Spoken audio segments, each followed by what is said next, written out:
اللهم إني أسألك علما نافعا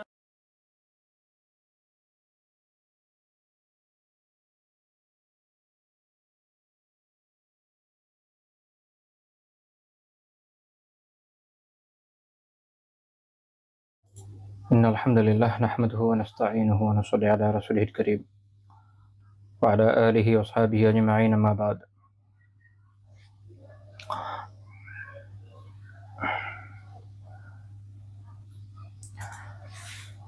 আমরা আলহামদুলিল্লাহ কবিরা গুনাহ নিয়ে আলোচনা করছিলাম। আল্লাহ তাআলার অনেক মেহেরবানি যে তিনি আমাদের তৌফিক দিয়েছেন এই বিষয়ে আলোচনা করার এবং আলোচনা শোনার। আল্লাহ তাআলা আমাদের এই তৌফিক দিন যেন আমরা এর দ্বারা উপকৃত হতে পারি। আপনাদের কিছুদিন আগে গত সপ্তাহে একটা পরীক্ষা হয়ে গেল,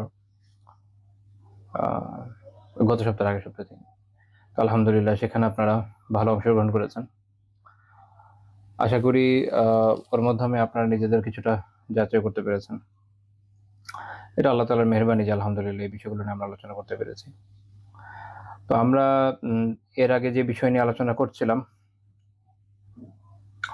সেটা ছিল রিয়া। আপনাদের হয়তো খেয়াল আছে রিয়া সম্পর্কে আমরা আলোচনা করছিলাম, বেশ কয়েক পর্ব এটা নিয়ে আমাদের আলোচনা হয়েছে। তো আমরা মূল যে কিতাবকে মূল ধরে এগোচ্ছিলাম শেখ মুহাম্মদ বিন আব্দুল ওয়াহ্হাব রাহিমাহুল্লাহ তাআলা কিতাব আল কাবায়ের, সেখানে বাবু যিকরি রিয়া ওয়া সামআ এই অধ্যায়ে আসলে যে বর্ণনাগুলো এসেছে আমি বিষয়গুলোকে আরো বেশি বিস্তারিতভাবে ব্যাখ্যা করার চেষ্টা করেছি আলহামদুলিল্লাহ। তো সেই সুবাদে দেখা গিয়েছে যে আমি যেগুলো আলোচনা করেছি এর ভিতরে ওই বর্ণনাগুলো সবই চলে এসেছে। তো ওটা আলাদাভাবে আর আলাপ আলোচনার প্রয়োজন পড়ছে না। আমরা পরবর্তী অধ্যায়ে চলে যাব। এর পরবর্তী অধ্যায় হচ্ছে বাবুল ফারাহ। এটা আসলে খুবই ইন্টারেস্টিং একটা বিষয় এই জন্য যে আমার ধারণা আমি যখন এটা নিয়ে আলোচনা করব আল্লাহু আলাম যে এটা এমন হওয়ার সম্ভাবনাই বেশি যে আপনার এটা অবাক হবেন না, এইটাও কবিরা গুনাহের মধ্যে পড়তে পারে। আমি বলেছিলাম শুরুর দিকে যে আমরা এমন কিছু বিষয় নিয়ে আসলে আলোচনা করতে যাচ্ছি, এমন কিছু অ্যাঙ্গেল থেকে আলোচনা করতে যাচ্ছি যেটা অনেক ক্ষেত্রে মানুষের খেয়ালই থাকে না, এটাও একটা গুনাহের বিষয়। তো এমন একটা টপিক নিয়ে আমরা আজকে আলোচনা করতে যাচ্ছি। আল্লাহ তাআলা তৌফিক দিলে হয়তো আজকে ইনশাআল্লাহ তাআলা এই টপিকের আলোচনা শেষ হয়ে যাবে, একদিন আলোচনা হবে এটার উপরে। তো এই অধ্যায়টা উনি বলছেন বাবুল ফারাহ। ফারাহ কি জিনিস? এই যে শব্দটা এটার আবিধানিক অর্থ আরবিতে বলা যেতে পারে যে সুরুর, অর্থাৎ আনন্দ, হ্যাপিনেস। আচ্ছা, এখন আনন্দ, কোনো কিছু নিয়ে আনন্দিত হওয়া বা উচ্ছ্বাসিত হওয়া, সুখে হয়ে যাওয়া, তাই না? তো এইটা তো আসলে এমনিতে মনে হয় যে এটাতে তো খারাপ কিছু থাকার কথা না, তাই না? তো আমরা এটাই আলোচনা করবো ইনশাআল্লাহ তাআলা। আপনাদের খেয়াল আছে হয়তো যে কোরআনে এবং হাদিসে যে সকল হারাম বিষয়ের ব্যাপারে সুনির্দিষ্ট কোনো শাস্তির কথা আছে বা ধমকি আছে বা হুঁশিয়ারি দেওয়া আছে, পরকালের কঠিন পরিণতির কথা বলা আছে, এগুলোকে কবিরা গুনাহ হিসাবে কাউন্ট করা হয়, যেটা আমরা একদম শুরুতে আলোচনা করেছি। বেসিক আলোচনায় যারা দেখেননি তারা দার্সের একদম শুরুর দিকে যে দর্শগুলো আছে ওগুলো একটু ইনশাআল্লাহ দেখবেন। তো সেই হিসাবে এই যে বিষয়টা যেটা নিয়ে আমরা আলোচনা করতে যাচ্ছি যে আনন্দ উচ্ছ্বাসের বিষয়টা, এইটা কোরআনে একাধিক জায়গায় এই বিষয়টার উপর ধমকি এসছে। এই জন্য শেখ রাহিমাহুল্লাহ তাআলা এটাকে কবিরা গুনাহের অন্তর্ভুক্ত হিসেবে আলোচনা করেছে। তো আমরা প্রথমে একটু টপিকটা বুঝি যে এই আনন্দ উচ্ছ্বাস আসলে কি, বা আমরা যে জিনিসটা নিয়ে আলোচনা করছি এটা আসলে কি জিনিস।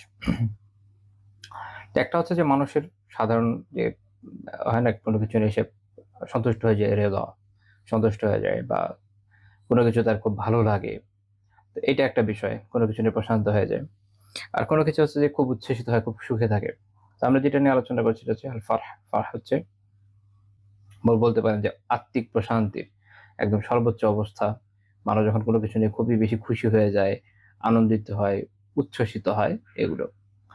এবং এটা শুধু সাধারণ সন্তুষ্টির মধ্যে পড়ে না, বরং তার থেকেও উপরের ধাপের। এই জন্য ডক্টর আমিন আশ-শাকাওয়ি উনি ওনার একটা কিতাবে এরকম বলেছেন যে আল ফারহু, এটার ব্যাপার হচ্ছে এটা হচ্ছে ফাওকা আর-রিদা। কোনো কিছু নিয়ে আল ফারহু বিশাই ফাওকা আর-রিদা, কোনো কিছু নিয়ে আনন্দিত হওয়াটা আসলে ওইটা নিয়ে সন্তোষের থেকেও অনেক উপরের বিষয়। এবং উনি বুঝিয়েছেন যে আসলে মানুষ যখন কোনো কিছু নিয়ে অনেক আনন্দিত হয়, এর ভিতরে তার সন্তুষ্ট থাকে। সন্তোষ থাকলেই যে ওই বিষয়ে খুব আনন্দিত হয়ে যাবে এটা জরুরি না। তো এটা আমরা একটু আবিধানিক অর্থ বুঝলাম যে আল ফারহ দিয়ে আমরা আসলে আবিধানিকভাবে কি বুঝি, কোন জিনিসটা নিয়ে আমরা আলোচনা করতে যাচ্ছি। আচ্ছা, একটা জিনিস হচ্ছে যে এটা হলো আনন্দ উচ্ছ্বাস একটা ব্যাপার আছে। মানুষ যখন কোনো কিছু নিয়ে আনন্দিত হয়, খুশি থাকে। হ্যাঁ? আচ্ছা। এখন আমরা যখন এইটা নিয়ে আলোচনা করব তখন এই পয়েন্টটা আসবে সামনে যে তাহলে আনন্দিত হওয়া তো আনন্দিত হওয়া যেতে পারে। যেকোনো বিষয় নিয়ে যে কেউ আনন্দিত হতে পারে যেটার মধ্যে সমস্যা কোন জায়গায়। তখন আমরা এটাকে ২ ভাগে ভাগ করব। কয় ভাগে ভাগ করব? ২ ভাগে ভাগ করব। একটাকে বলব, একটা হচ্ছে আল ফারহুল মাহমুদ, আল ফারহুল মাহমুদ, যেটা হচ্ছে প্রশংসিত আনন্দিত আনন্দ, প্রশংসিত আনন্দ। অর্থাৎ এমন আনন্দও আছে যেটা ভালো, যেটা ভালো, যেটা প্রশংসিত।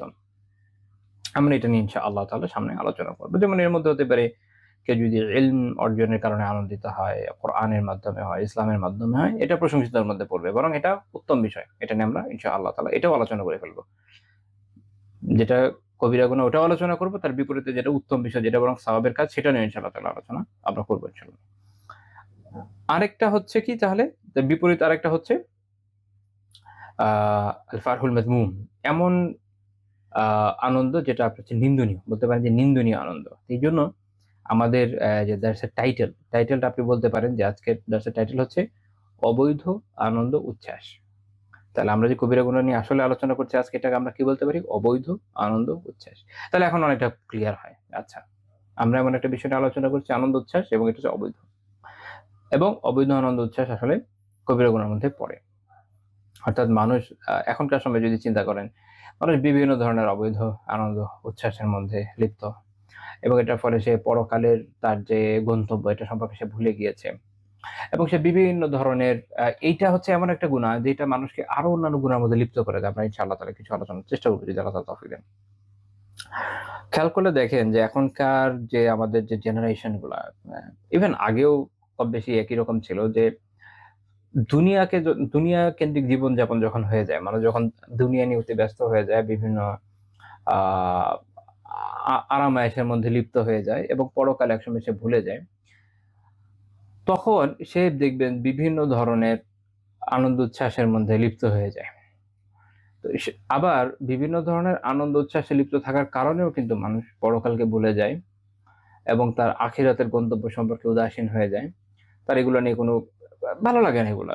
বিশেষ করে ইয়াং জেনারেশনের কথা যদি বলেন, আমরা আগের জেনারেশন বাদ দিই। আমরা যদি শুধু এখনকার সময়টা একটু চিন্তা করি, দেখেন যারা একদম ইয়াং, অনেক অল্প বয়স, তাদের একটা বিশাল অংশ বা হয়তো মেক্সিমামই এখনকার অবস্থা এরকম যে সাময়িক কিছু সুখ, কিছু মজা, এইটার কারণে তারা দিন থেকে দূরে সরে যাচ্ছে। এক তো হচ্ছে যে ভালো পারিবারিক শিক্ষা তারা পাচ্ছে না। কারণ তাদের পূর্বপুরুষদের অবস্থা সুবিধা ছিল না প্যাথেটিক্যালি। তো তারা নিজেরা এখনকার সময়ে আসলে যতটা সহজে আলহামদুলিল্লাহ দিন সম্পর্কে জানা সম্ভব, এটা তো obviously আগে এত সহজ সুযোগ ছিল না। এখন তো আর কিছু না হলে YouTube থেকে অনেক কিছু দেখা যায়। আমি আমি আমি আলহামদুলিল্লাহ ওই ইয়ের মধ্যে নাই। আমি কখনো ওই জিনিস আমি ওই ব্যাপারে ওইভাবে জানি না। TikTok সম্পর্কে বলতে চাচ্ছি। বাট আমাকে বিভিন্ন জন যা জানিয়েছে তা থেকে আমি জানি যে ওখানেও নাকি অনেকে বিভিন্ন দিনই ক্লিপ শেয়ার করে। আল্লাহু আলাম, আল্লাহু আলাম। যাদের আছে তারা বলতে পারবে। তো আমি বোঝাতে চাচ্ছি যে আপনি যেখানে যাবেন দেখবেন একজন হুজুরের চেহারা হাজির হয়ে গেছে।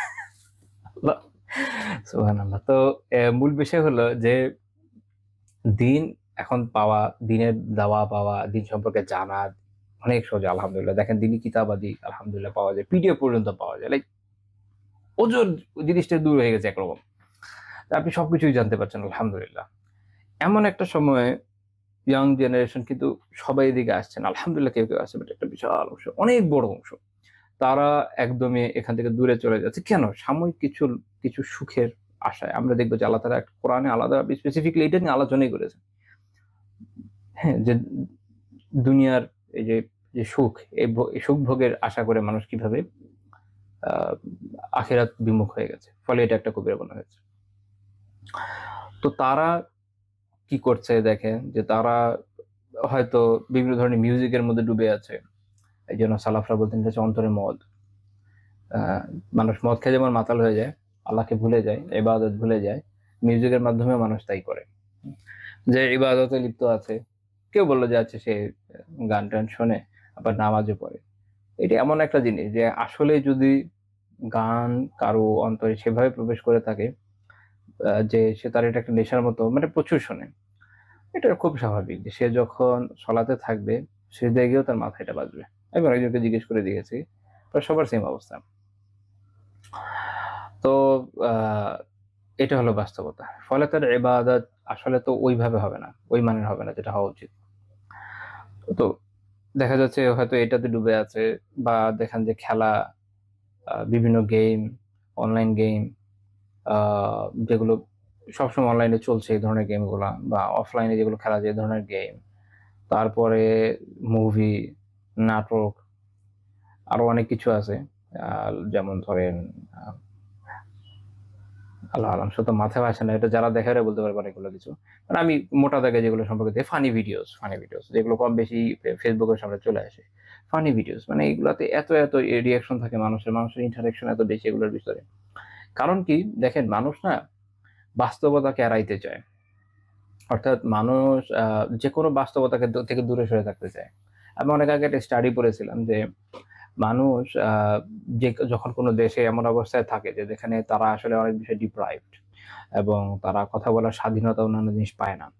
তো তখন তারা কি করে যে এই ধরনের বিভিন্ন কমেডি বিষয়ের প্রতি আকৃষ্ট হয় বা এসব বিষয় দেখে বা মুভি-টুভি দেখে টাইম পাস করতে চায় বেশি। মানে প্রোডাক্টিভ কাজ করার তো সুযোগ থাকে না তার। এইটা আপনি যদি চিন্তা করেন যে আখিরাত সম্পর্কে মানুষ যখন চিন্তা করে যে আমার আখিরাতের অবস্থা সুবিধার না বা এটা ভয় পায় যে আমি ওখানে যাওয়ার নিয়ে চিন্তাই করতে চাই না।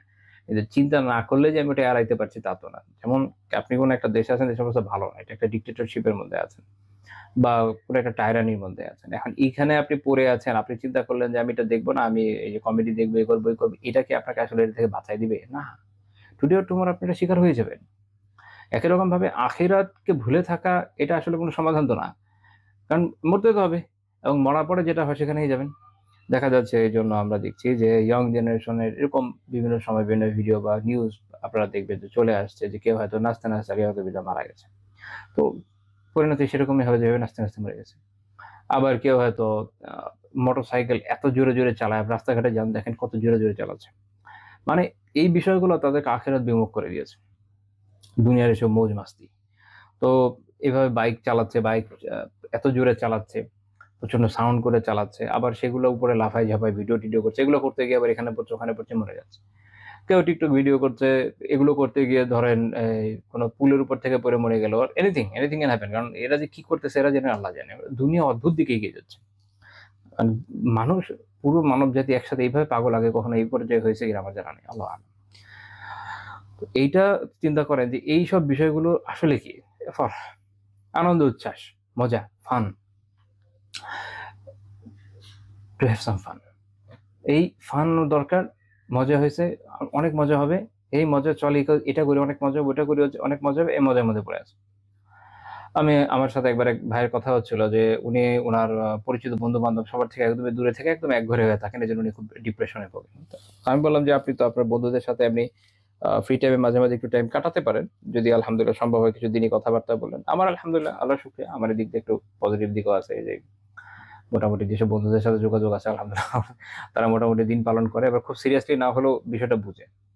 আলহামদুলিল্লাহ। তাতে আমার কিছু সুবিধা হয়েছে। তো সবার হয়তো এভাবে হয় নাই। অনেকের অনেক সিচুয়েশন খারাপ থাকে। তো আমার সেই ভাই আমাকে বললেন যে, "ওস্তাদ আপনি তো জানেন না যে এখন আসলে সিচুয়েশনটা কিরকম?"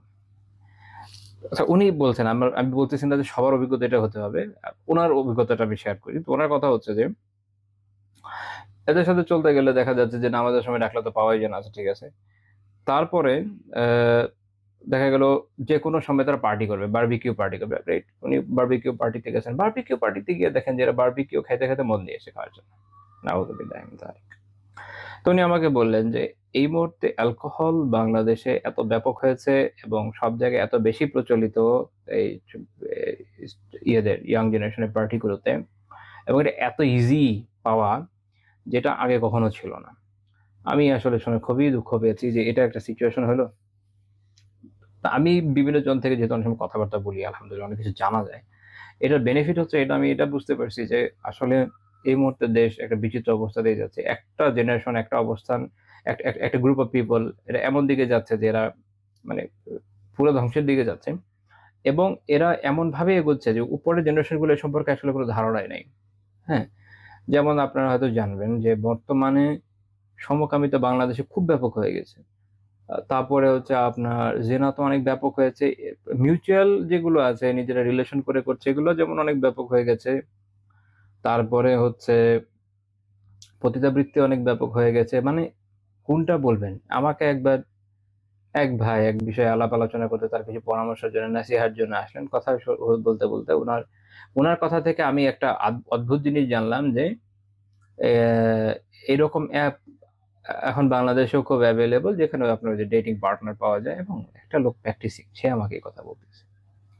এবং উনি বলতেছেন ওনার ওয়াসওয়াসা নিয়ে, তো এইজন্য আমি আসলে এই এক্সপ্রেশনটা আপনাদের সামনে দিলাম, না এভাবে দিতাম না। তো এই অবস্থা আরকি ভিতরে, ভিতরে। এইটা কেন? কারণ হচ্ছে মানুষ এত খারাপ বিষয়ের নাগাল পেয়ে যাচ্ছে এবং এগুলো পাওয়ার জন্য এখানে যে আপনার যে আনন্দটা পাচ্ছে, যে যে আনন্দ সে পাচ্ছে, যে হ্যাপিনেস, যে মজা, ব্যাস এইটা নিয়ে পড়ে আছে। এটা তাকে ধ্বংসের দিকে নিয়ে যাচ্ছে। এইজন্য এই যে আপনার আল ফারহাল মাযমুম এটা খুবই, খুবই ক্রুশাল বিষয়। সাময়িক যে মজা, সাময়িক ফান এটা মানুষকে ধ্বংসের দিকে নিয়ে যায়। অনেকে আছে দেখবেন যে তারা দিন গ্রহণ করতে চায় না এইজন্য যে যদি আপনি ইসলামে আসেন তাহলে এরকম অনেক জিনিস যেগুলো ফানের সাথে রিলেটেড এটা সে করতে পারবে না। সে মদ খেতে পারবে না, সে এরকম হারাম রিলেশন করতে পারবে না বা এরকম পার্টনার একের পর এক চেঞ্জ করতে পারবে না, সো অন। আবার যেমন ধরেন আ যারা আলহামদুলিল্লাহ মুসলিম তারাও অনেক সময় সিরিয়াসলি এই জন্য দিন পালন করতে চায় না। আবার যারা করতে চায় তারা আবার চিন্তা করে কি যে এটা আমার হালাল করে নেওয়া দরকার। মানে নিজেকে তো আমি কাফের বলতে পারি না। তাহলে এক কাজ করে জিনিসটা কোনভাবে হালাল করে নিই। এই কাজগুলো করা যায় কিনা এই ট্রাই করে। সব মিলে এটা একটা বিশাল বড় ফিতনা। এজন্য আশা করি এই আলোচনা এখন পর্যন্ত বুঝতে পেরেছেন যে আমি কিন্তু এমন না যে সব বলে ফেলতেছি। কারণ এটা হচ্ছে মূল বিষয়টা বোঝানোর জন্য যে দেখেন যে এই যে আপনি বলছেন ফারহাল মাযমুম বা এই যে নিন্দনীয় যে আনন্দের বিষয়টা এটা কত ব্যাপক হতে পারে। সেটা হারাম খাওয়া থেকে নিয়ে হারাম করা, পানীয় থেকে নিয়ে সব জায়গায় বিস্তৃত, মানসিকতার মধ্যে বিস্তৃত, অনলাইনে বিভিন্ন ধরনের কনটেন্ট মানুষ কোনটা কে কি দেখছে এটার সাথে বিস্তৃত। লাইক YouTube ব্রাউজ করছে। একটা লোক আলহামদুলিল্লাহ দ্বীনি দাস শুনছে। ইবাদত হয়ে যাচ্ছে। এট দ্য সেম টাইম আরেকজন হয়তো কোন একটা হারাম কনটেন্ট দেখছে যেটার মধ্যে মিউজিক আছে, যেটার মধ্যে বেগানা নারী আছে, যেটা দেখার মাধ্যমে সে গুনাহ করছে। এটা ডিফারেন্ট জিনিস। একই জিনিস দুইজন দুই পথে নিয়ে যাচ্ছে। কেন? একজন হচ্ছে আল ফারহুল মাহমুদের দিকে চলে গেছে। অর্থাৎ সে হচ্ছে বৈধ আনন্দ, প্রশংসিত আনন্দের দিকে যাচ্ছে। ইলম অর্জনের আনন্দ, তিলাওয়াত শুনছে বিভোর হয়ে আলহামদুলিল্লাহ। চমৎকার সব দুরূদ শুনছে, এর মাধ্যমে সে উপকৃত হচ্ছে। আবার আরেকজন আল ফারহুল মাযমুমের দিকে চলে গেছে এবং এর মাধ্যমে সে নিন্দিত হচ্ছে, পরকালে অনেক ক্ষতিগ্রস্ত হয়ে যাচ্ছে। তো এইভাবেই ২ টা আসলে না খুব পাশাপাশি চলে দুনিয়ার জীবনেও এবং আখিরাতের ক্ষেত্রেও। হ্যাঁ, আখিরাতের কল্যাণ অকল্যাণের ক্ষেত্রে। একই রকমভাবে ধরেন একটা মানুষ হয়তো সে একটা বৈধ রিলেশন করছে, অর্থাৎ তার স্ত্রীর সাথে তার যে রিলেশন আলহামদুলিল্লাহ আনন্দের বিষয়। এবং এটা তাকে আখিরাত থেকে বঞ্চিত করছে না, আখিরাতমুখী করতেছে। উভয় মিলে পরকালে উত্তম জীবন যাপনের চিন্তা করতেছেন। উভয় আলহামদুলিল্লাহ সুন্দর সংসার করছেন। উভয় স্বামী যখন হালালের জন্য কষ্ট করতেছেন, স্ত্রী হয়তো বলতেছেন যে ওকে আলহামদুলিল্লাহ আল্লাহ তাআলার মেহনতে হালাল যা কামাতে পারছেন আল্লাহর অনেক শুকরিয়া, ক্যারি অন, আমি আপনার সাথে আছি। একই রকমভাবে স্বামীরও একটা কষ্ট থাকতে পারে যে হ্যাঁ, আমি হয়তো হালাল কামাই থেকে খুব করতে পারছি না, বাট ওকে আমি তোমার প্রতি ইহসান করি যেন তোমার জন্য সহজে। আলহামদুলিল্লাহ জান্নাতি পরিবার। উভয় মিলে চিন্তা করতেছে সন্তানকে উত্তমভাবে কিভাবে পারওয়ারিশ করা যায়, উত্তমভাবে বড় করা যায়। আ তারপরে হচ্ছে আ আলহামদুলিল্লাহ যদি সম্ভব হয় কিছু হয়তো সেভ করছে। আলহামদুলিল্লাহ ২ জন মিলে দিনের জন্য সাদাকা করছে, বিভিন্ন নেক কাজ করছে, একে অপরকে উৎসাহ দিচ্ছে, একে অপরকে সলাতের জন্য ডেকে দিচ্ছে। মানে ওভারঅল পরিবারের মধ্যে একটা শান্তি আর শান্তি আলহামদুলিল্লাহ। তো এটাও কিন্তু এটা একটা আনন্দ, এটা আল ফারহাল মাহমুদ। অন্যদিকে আরেকজন হচ্ছে আ ধরেন এখানে কিন্তু ২ টা সিনারিও বলব। এক হচ্ছে যে আরেকজন হচ্ছে এরকম হতে পারে যে তার আলহামদুলিল্লাহ বৈধ পরিবার, সরাইভাবে বিয়ে করেছে, হালাল বিয়ে। বাট বউ বউয়ের জন্য সে কি করছে? সে হয়তো ঘুষ খাচ্ছে। আল্লাহ মাফ করেন। যে আমাদের হেফাজত করেন এগুলো থেকে। আ বউয়ের জন্য হয়তো ঘুষ খাচ্ছে, হারাম কাজ করছে বা স্ত্রীকে সময় দিতে গিয়ে তার নামাজ ছুটে যাচ্ছে, তার জামাত ছুটে যাচ্ছে, তার এগুলো নিয়ে কোনো পরোয়া নাই। এই দেখেন একটা হালাল সম্পর্ক থেকে কি হয়েছে? এই এই আনন্দ এটা কি মাহমুদ না, এটা মাযমুম, এটা নিন্দনীয়। আবার আরেকজনের হচ্ছে হয়তো ব্যভিচারেরই সম্পর্ক, হারাম সম্পর্ক, সেটাও বিভিন্ন এক্সটেন্ড এর হতে পারে। মাযমুম।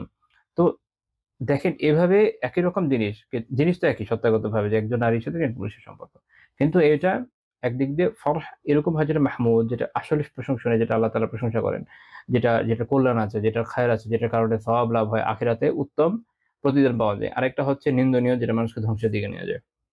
তো আল্লাহ তাআলা আমাদের এই ধরনের যত মাযমুম বিষয় আছে এগুলো থেকে হেফাজত করেন। আমিন। যেহেতু ইয়াং জেনারেশন নিয়ে আমরা কিছু আলোচনা করলাম, এটা নিয়ে কিছু বললাম। আপনি যদি বড়দের ক্ষেত্রেও দেখেন, এগুলো মানে যদি আপনি একটু চিন্তা ভাবনা করেন, দেখবেন যে এই বিষয়টা কত ব্যাপক এবং কত বিস্তৃত, কত জায়গাতে এটাকে পাওয়া যাচ্ছে। তো তাহলে আমরা মোটামুটি ভাগটা বুঝতে পারলাম। তো যেমন আমরা একটা আয়াত যদি দেখি, সূরা ইউনূসের 58 নম্বর আয়াতে আল্লাহ তাআলা বলেছেন, কুল বিফাযলিল্লাহি ওয়া বিরাহমাতিহি, বলুন আল্লাহ তাআলার অনুগ্রহ এবং তারই রহমায়, তারই দয়ায়, ফাবিযালিকা ফালইফরাহু হুয়া খায়রুম মিম্মা ইয়াজমাউন। কাজে এতে তারা যেন আনন্দিত হয়। আল্লাহ তাআলার অনুগ্রহ এবং দয়া হচ্ছে এটা। কি অনুগ্রহ এবং দয়া আমি বলবো ইনশাআল্লাহ তাআলা তাফসীরে আলোচনা করব। মুমিনদের বলা হচ্ছে তারা যেন এতে আনন্দিত হয় এবং এই যে আল্লাহ তাআলার ফজল, আল্লাহ তাআলার অনুগ্রহ, আল্লাহ তাআলার রহমত, এটা হচ্ছে আল্লাহ তাআলা বলেছেন হুয়া খায়রুম মিম্মা ইয়াজমাউন, তারা যা পুঞ্জীভূত করে, তারা যা জমা করে তার থেকে এটা উত্তম, তার থেকে এটা উত্তম। তো প্রথম কথা হচ্ছে আল্লাহ তাআলার ফজল কি? তাফসীরে জালালাইনে আছে, এটা হচ্ছে ইসলাম। আর রহমত এটা তাহলে কি? কোরআন। অর্থাৎ ইসলাম এটাই আল্লাহর অনুগ্রহ, এটা আল্লাহর অনুগ্রহ। আর রহমত হচ্ছে কি? কোরআন। তো তাহলে আমরা বুঝতে পারলাম যে ইসলামের যে বিষয়গুলো কোরআনের সাথে রিলেটেড বিষয়, ফাবিযালিকা ফালইফরাহু, কাজে এর জন্য যেন তার আনন্দিত হয়। আল্লাহ তাআলা নিজে বলছেন। কাজেই এই বৈধ যত বিষয় আছে ইসলামের ভিতরে, যেটা ইসলামের সাথে সম্পৃক্ত, যেটা কোরআনের সাথে সম্পৃক্ত, এটার জন্য আনন্দিত হয়, কোনো সমস্যা নেই এবং এটা আল্লাহ তাআলা প্রশংসা করেন, যেন আমরা আনন্দিত হই। কিছু কিছু রেওয়ায়াত পাওয়া যায়, যেমন এমনিতে রাসূলুল্লাহ সাল্লাল্লাহু আলাইহি ওয়াসাল্লামের একটা বর্ণনা আছে, কিন্তু এটা সহিহ না। সাহাবীদের থেকে কিছু বর্ণনা পাওয়া যায়, যেমন আবু সাঈদ আল-খুদরি রাদিয়াল্লাহু তাআলা আনহু এবং বারা ইবনে আযীব রাদিয়াল্লাহু তাআলা আনহু, ওনাদের একটা বর্ণনা আছে, যখন বলেছেন যে ফজলুল্লাহ হচ্ছে আল কোরআন, আল্লাহর ফজল, আল্লাহ তাআলার অনুগ্রহ হচ্ছে কোরআন, আর রহমা হচ্ছে আন জাআলাকুম মিন আহলিহি, যে তোমাদেরকে যে আল্লাহ তাআলা কোরআন অনুসারী বানিয়েছেন, অর্থাৎ মুসলিম বানিয়েছেন, এটা হচ্ছে আল্লাহ তাআলার রহমা। তো এইটা ইমাম আত-তাবারানী রাহমাতুল্লাহি আলাইহি তার কিতাব আল মুআজাম আউসাতে উল্লেখ করেছেন 5512 নম্বর হাদিস। তবে ইমাম হাইসামী রাহিমাহুল্লাহ তাআলা মাজমাউজ যাওয়াইদে বলেছেন যে এটা সনদের মধ্যে একটা দুর্বলতা, যেটা হচ্ছে আতিয়া আল আউফি রাহিমাহুল্লাহ তাআলা উনি রাবি হিসেবে দায়ীফ। এখন এটার মধ্যে একটু দুর্বলতা আছে। বাকি তাফসীরে এই ধরনের বর্ণনা আসে। আব্দুল্লাহ বিন আব্বাস রাদিয়াল্লাহু তাআলা আনহু তিনি বলছেন যে আল্লাহ তাআলার ফজল হচ্ছে, যে ফজলুহু আল ইসলাম, আল্লাহ তাআলার ফজল, আল্লাহ তাআলার অনুগ্রহ হচ্ছে ইসলাম, আল্লাহ তাআলার অনুগ্রহ হচ্ছে ইসলাম। ওয়া রাহমাতুহুল কোরআন, আর তার রহমত হচ্ছে কি? কোরআন। এই বর্ণনাটা ইমাম ইবনে জারীর আত-তাবারী রাহিমাহুল্লাহ তাআলা তার তাফসীরে, ইবনে আবি হাতিম রাহিমাহুল্লাহ তাআলা তাফসীর, এবং বাইহাকী রাহিমাহুল্লাহ তাআলা উল্লেখ করেছেন। তো আমরা মোটামুটি বুঝলাম যে আল্লাহ তাআলার ফজল, আল্লাহ তাআলার যে রাহমা, এটার মধ্যে মূলত কোরআন এবং ইসলাম পুরোটা শামিল হয়। যেজন্য ইমাম ইবনে কাসির রাহিমাহুল্লাহ তাআলা বলেছেন যে তিনি বলছেন যে অর্থাৎ যে আল্লাহ তাআলার কাছ থেকে যা আসে, বিহাদাল্লাযী জাআহুম মিনাল্লাহি মিনাল হুদা ওয়া দীনিল হক, আল্লাহ তাআলার কাছ থেকে হিদায়াত এবং দ্বীনে হকের যা আসছে, এটার জন্য ফালইফরাহ, এটার জন্য তোমরা আনন্দিত হও। তাহলে আল্লাহ তাআলার কাছ থেকে যে আমরা যে হিদায়াত পাচ্ছি, দ্বীনে হকের যা পেয়েছি, আলহামদুলিল্লাহ, এটার জন্য আনন্দিত হব। এটার জন্য আনন্দিত হওয়া বরং উত্তম কাজ। আল্লাহ তাআলা এটা হতে বলছেন, ফাইন্নাহু আউলা মা ইয়াফরাহুনা বিহি, কারণ তোমরা যেটা নিয়ে যে আনন্দিত হও তার থেকে এটা হচ্ছে সবচেয়ে উত্তম বিষয়। আপনি যা নিয়ে যত বৈধ বিষয় নিয়ে আনন্দিত হন না কেন, তার মধ্যে এটা বেস্ট এগুলো। আর ওয়া খায়রুম মিম্মা ইয়াজমাউন, তোমরা যা জমা করো, এখন জমা করো কি? যেটা থেকে আল্লাহ তাআলা বলছেন এটা থেকে ওইটা উত্তম। কি জমা করে মানুষ? ইমাম ইবনে কাসির রাহিমাহুল্লাহ বলছেন এই মিন হুতামিদ দুনিয়া, দুনিয়ার যে তুচ্ছ বিষয়গুলো আছে, দুনিয়া সবই তুচ্ছ, দুনিয়া সবই অ্যাকচুয়ালি তুচ্ছ, এগুলো থেকে এবং এরপর উনি বলছেন যে দুনিয়ার যে সকল নশ্বর বিষয় আছে এগুলো থেকে অবশ্যই এটা উত্তম। কারণ আল্লাহ তাআলার হিদায়াত এটা আমাদেরকে একরকম অবিনশ্বরতার দিকে একরকম নিয়ে যায়, অর্থাৎ জান্নাত যেটা অনন্তকাল থাকবে। দুনিয়ার হিসাবে তো ওটা আপনি একরকম অবিনশ্বরই বলবেন। আর আল্লাহ তাআলার হেসিয়তে, আল্লাহ তাআলার সাপেক্ষে চিন্তা করতে গেলে ওটা সৃষ্ট, আল্লাহ তাআলা সৃষ্টি করেছেন, এটা অনন্ত অনাদি অনন্ততর না, তবে আল্লাহ তাআলা এটা অনন্তকাল আমাদেরকে রাখবেন। এটা হচ্ছে পার্থক্য। অর্থাৎ এটা ছিল না, সৃষ্টি হয়েছে। এই জন্য বললাম যে দুনিয়ার হিসাবে এটা একটা অনেক অবিনশ্বরের মতো। আচ্ছা, তো এখন কারো এরকম মনে হতে পারে যে আচ্ছা, তার মনে হয় যে আল্লাহ তাআলার ফজল রহমতই মনে হয় যে কি জানি অর্থ সম্পদের, অনেকে মনে করে ফেলে। উমর ইবনে খাত্তাব রাদিয়াল্লাহু তাআলা একটা বর্ণনা আছে, ইমাম আত-তাবারানী রাহিমাহুল্লাহ তাআলা কিতাব মুসনাদুশ শামিয়্যিনে একটা হাদিস উল্লেখ করেছেন। সেটা হচ্ছে যে ইরাক থেকে যে খারাজ যখন আসার পরে ওটা এত ওমর রাদিয়াল্লাহু তাআলা এবং তার যে আজাদদার দুজনই বাইরে আসছেন দেখার জন্য, এত উঠে এসছে যে ওরা ঘুরে শেষ করতে পারছে না, এত আসছে। ওমর রাদিয়াল্লাহু তাআলা আলহামদুলিল্লাহ, আল্লাহ তাআলার শুকরিয়া। তো তার যে আজাদ দাস তিনি বলছেন যে আমিরুল মুমিনিন, হে আমিরুল মুমিনিন, হাযা মিন ফাদলিল্লাহি রাহমাতি, এটা হচ্ছে আল্লাহ তাআলার ফজল এবং রহমত। ওই যে ওই আয়াত থেকে উনি বলছেন ফাবিযালিকা ফালিফরাহু, যেটা নিয়ে আমরা যেন আনন্দিত হই। তো ওমর রাদিয়াল্লাহু তাআলা তখন বললেন যে কাযাবতা, তবে এটা ভুল বলেছো। এখানে আপনি কাযাবতার আবিধানিক অর্থ দেখতে গেলে মনে হবে কি মিথ্যা বলেছেন, কিন্তু এটা মিথ্যার বিষয় না। এটা হচ্ছে যেরকম এই যে শব্দের কি, এটা আরবিতে এটা মিথ্যাও বোঝায় ভুলও বোঝায়। তো যাই হোক, তো ওমর রাদিয়াল্লাহু তাআলা কি বলছেন যে তুমি এটা ভুল বলেছো। আসল ব্যাখ্যা তিনি বলছেন যে লাইসা হাদা হুয়া আল্লাযী ইয়াকুলু আল্লাহু তাআলা ফাবিযালিকা ফালিফরাহু হুয়া খায়রুম মিম্মা ইয়াজমাউন। বলছে বিষয়টা এরকম না, এবং আল্লাহ তাআলা যেখানে বলছেন এখানে উনি বলছেন ওয়া হাযা মিম্মা ইয়াজমাউন, এটা হচ্ছে সেটা যেটা তোমরা জমা করো। অর্থাৎ ওমর রাদিয়াল্লাহু তাআলা তাফসীর করে দিচ্ছেন যে এই যে আমরা যে অর্থ সম্পদ জমা করি এটা হচ্ছে মিম্মা ইয়াজমাউন, এটা হচ্ছে ওই জিনিস। তাহলে এইটার থেকে এটা নিয়ে আনন্দিত হওয়ার কথা এই আয়াতে বলে নাই। কেউ যদি ভুল বুঝে তাহলে তাফসীর জানা জরুরি। যে কেউ যদি মনে করে যে আরে মাশাআল্লাহ আমার অনেক সম্পদ আছে, এই আছে, ওই আছে, তারপর সে এই আয়াত বলবে যে আলহামদুলিল্লাহ আমার এই আছে, এই আছে। তো ওমর রাদিয়াল্লাহু তাআলা তাফসীর করে দিয়েছেন যে না, এটা উদ্দেশ্য না, বরং উদ্দেশ্য হচ্ছে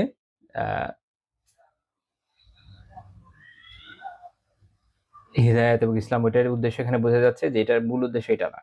এইখানে এটা দিয়ে এটা বোঝানো হয় যে অর্থ সম্পদ, এটা বোঝানো হয়নি। আচ্ছা, লা ইলাহা ইল্লাল্লাহ। তো তাহলে আমরা বুঝলাম যে একটা বৈধ জায়গা আছে যেখানে আনন্দিত হওয়া যেতে পারে। সেটা কি হতে পারে? যেমন আরো আলোচনা করেছেন যে আল্লাহ তাআলার ব্যাপারে, আল্লাহ রাসূলের ব্যাপারে, ঈমানের ব্যাপারে, সুন্নাহর ব্যাপারে, ইলমের ব্যাপারে, কোরআনের ব্যাপারে, এগুলো সব হচ্ছে মিন আ'লা মাকামাতিদ দ্বীন, দ্বীনের সব বড় বড় বিষয়ের মধ্যে পড়ে।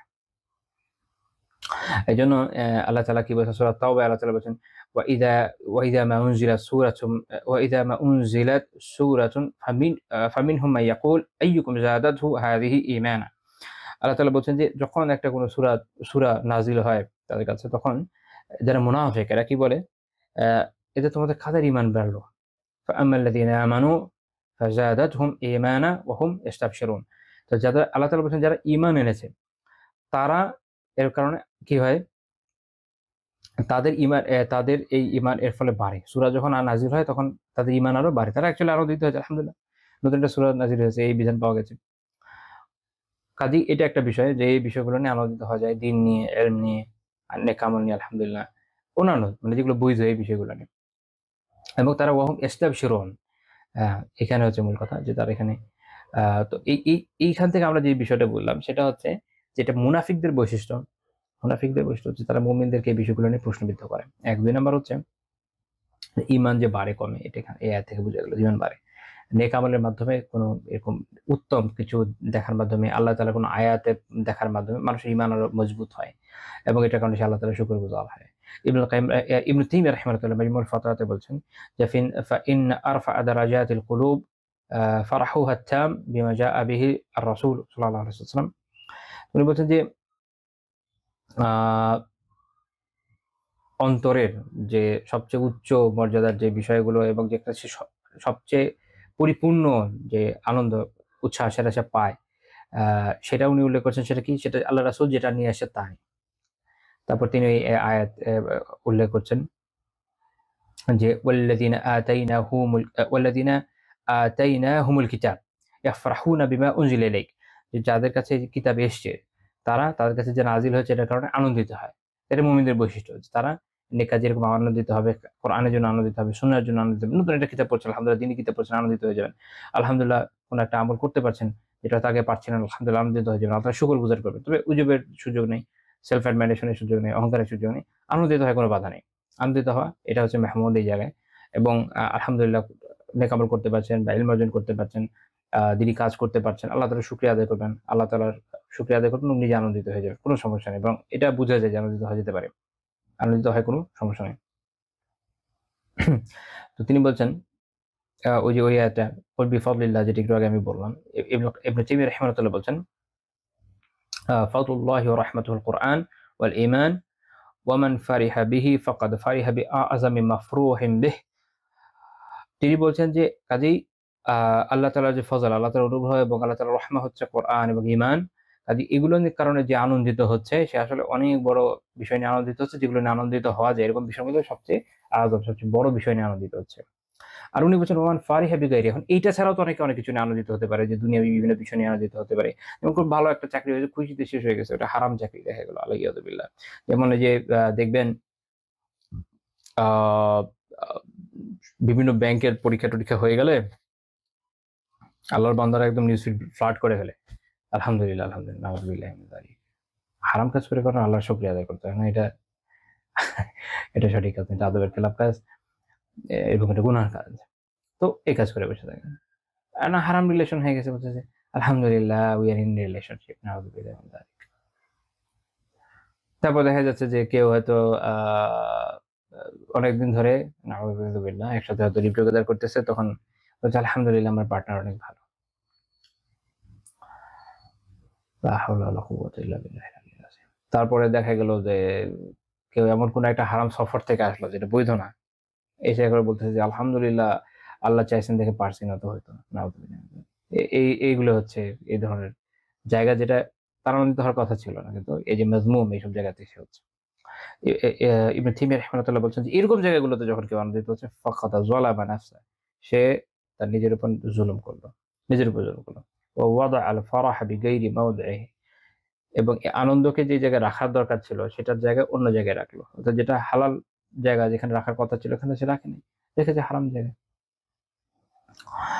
তো আমি এমনিতে আল ফারহান মাজমুম সম্পর্কে তো আলহামদুলিল্লাহ আলোচনা করেই ফেলেছি অনেকগুলো বিষয় নিয়ে, যেহেতু আগেই বলে হয়েছে, আমি কিছু ভেবেছিলাম কিছু পয়েন্ট আলাদা পরে বলবো, আলহামদুলিল্লাহ মোটামুটি ওখানে চলেই আসছে আমি যা শুরুর দিকে আলোচনা করেছি আলহামদুলিল্লাহ।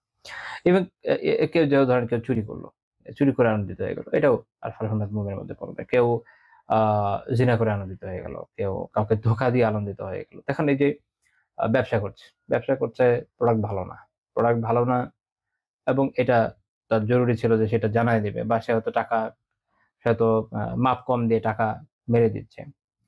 তো সে এটা যে করছে, টাকা পেয়ে গেছে বা কাউকে ঠকাই দিয়ে কিছু বিক্রি করে দিয়েছে, সবগুলো হারাম কাজ করছে, কিন্তু করার পর সে আনন্দিত হয়ে যাচ্ছে যে আমার টাকা ভালো আসছে, আজকে ভালো একটা প্রফিট আসছে, হারাম কাজ।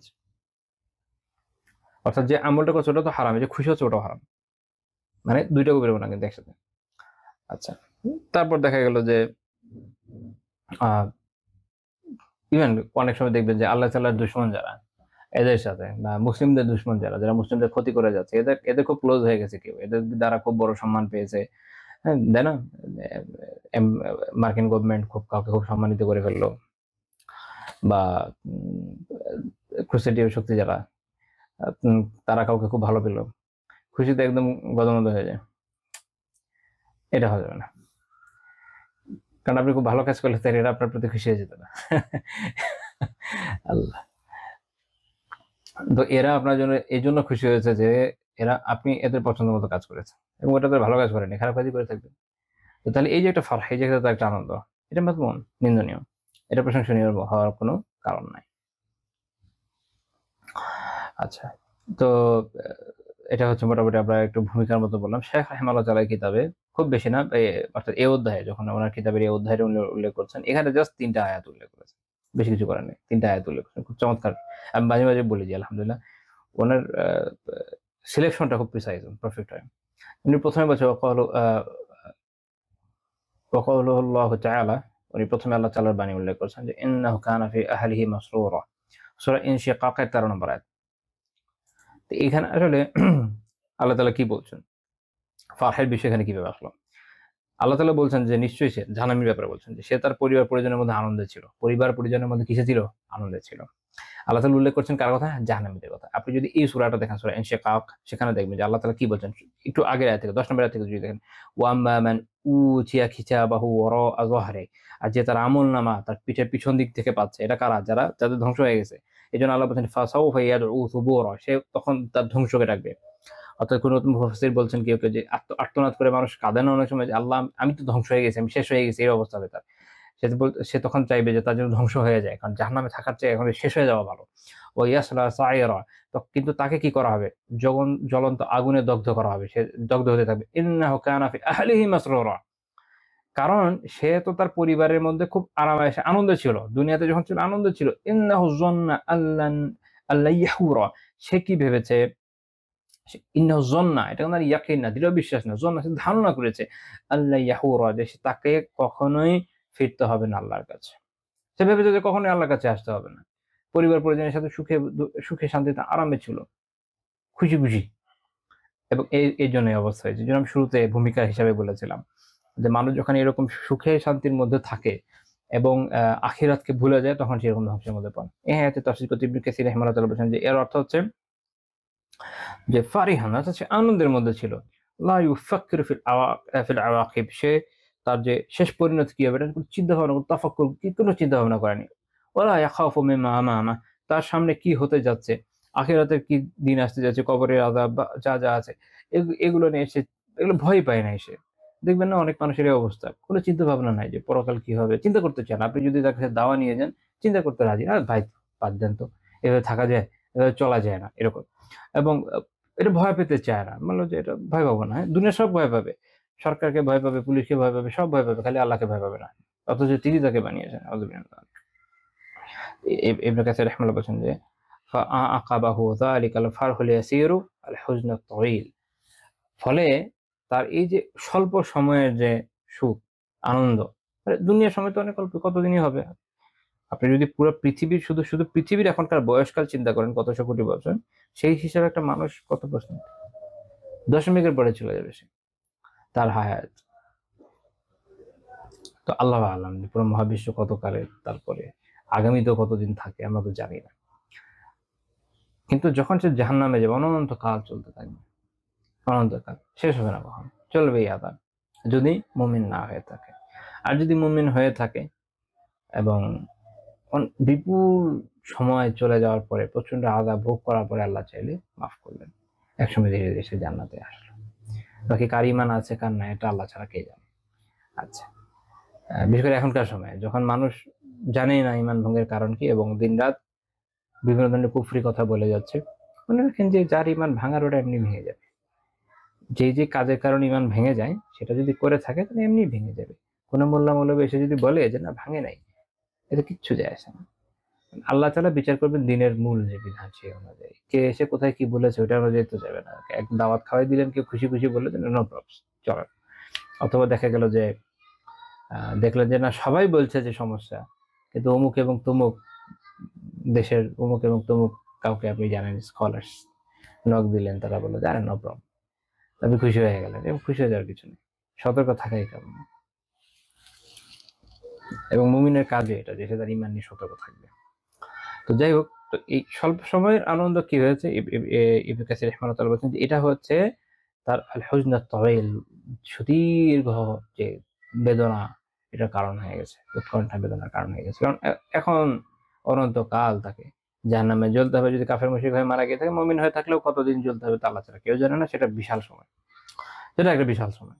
তা আল্লাহ তাআলা এটাকে নিন্দা করেছেন যে আল্লাহ তাআলাকে ভুলে গিয়ে, আখিরাতকে ভুলে গিয়ে, কিয়ামতকে ভুলে গিয়ে, পরকালকে ভুলে গিয়ে, কবরকে ভুলে গিয়ে পরিবারের মধ্যে থেকে যে কেউ খুব সুখে সুখে থাকবে, এটা আল্লাহ পছন্দ করেননি। যাতে এই কথা বলতেন না যে ইন্নাহু কানা ফি আহলিহি মাসরুরা, যে সে তো তার পরিবারের মধ্যে, পরিবার পরিজনের মধ্যে আনন্দে ছিল। আল্লাহ তাআলা এটা পছন্দ করেননি। এর মধ্যে বোঝা দরকার পরিবারজনের মধ্যে আনন্দ থেকে অনেক সময় আমরা যে ইবাদতে গাফালতি করি, আমাদের নিজেদের এটা দিয়ে মনে করিয়ে দেওয়া দরকার। আর এটার উল্টা পার্ট হচ্ছে কারা, যারা পরিবারের মধ্যে ভীত শঙ্কিত ছিল। এটার আলোচনা আল্লাহ করেছেন। এটাই শাইখ রাহিমাহুল্লাহ পরে আয়াতে বলছেন ওয়াকালুহু তাআলা ইন্না কুননা ক্বাবলু ফি আহলিনা মুশফিকিন, সূরা তুরের 26 নম্বর আয়াত।